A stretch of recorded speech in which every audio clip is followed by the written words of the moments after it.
Taigi dabar apsilankėte Raseiniuose ir plačiau papasakokite apie savo knygų šalies kūrybinės studijas.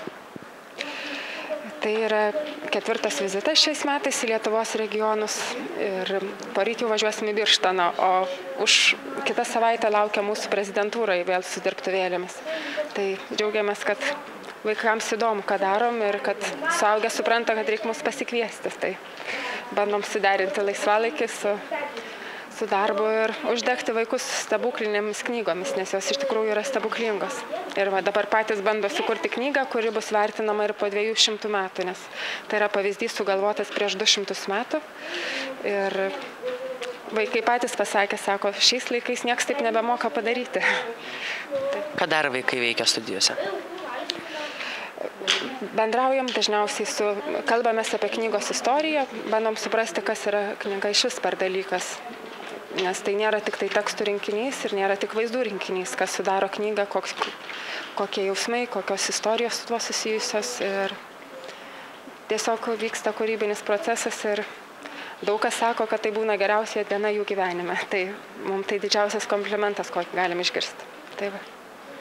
Kaip jums pačiai kilo idėja sukurti tokias studijas ir pasą? Idėja kilo Prahoje, kai išvažiavau studijuoti į Prahos dailės akademiją ir kai nuėjau pas savo dėstytoją į paskaitas, žiūriu, ten sėdi vaikai, tokio amžiaus, kokie dabar sėdi pas mus bibliotekoje. Ir pagalvojau, kad man jau 20 keli metai ir man labai keista, kad aš nors ir augau dailininkų šeimoje, bet tokių žinių apie knygas nesu gavusi, kaip aš gavau Prahoje ir ką gavo Prahos dėstytojo vaikai. Ir sugalvojau, kad tie dalykai yra prieinami viso amžiaus grupėms. Jeigu jau vaikas moka laikyti rankoje pieštuką, rašiklį, jau jis gali dalyvauti kūrybinės studijos programoje. Ir jis užauga, ir keičiasi, ir senjorai taip pat dalyvauja puikiausiai mūsų studijos programoje. Jis tiesiog yra įdomi visiems. Ir man pačiai yra be galo visą laiką įdomu ir galvoju, kur gavus daugiau laiko tiems dalykam, kad dar daugiau pažinti, nes daug dalykų yra pamiršta, kas gera, pamiršta ir bandom ištraukti iš užmaršties knygos stebuklus. Su šiuo projektu taip pat dalyvavote ir knygų mugėje, kaip sekėsi ten?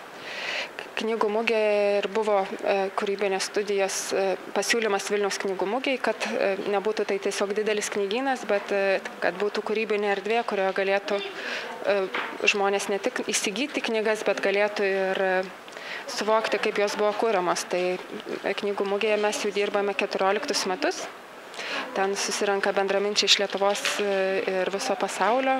Pristatome geriausius šios dienos knygų kūrėjus iš Japonijos, Prancūzijos, Meksikos, Indijos. Ir taip pat jie veda savo dirbtuvėlės ir mes taip bendradarbiaujame. Suteka visas knygų šalies upės į Vilniaus knygų mugę ir parodo, kas yra gražiausia ir ne tai, kad gražiausia, kas yra svarbu mums visiems.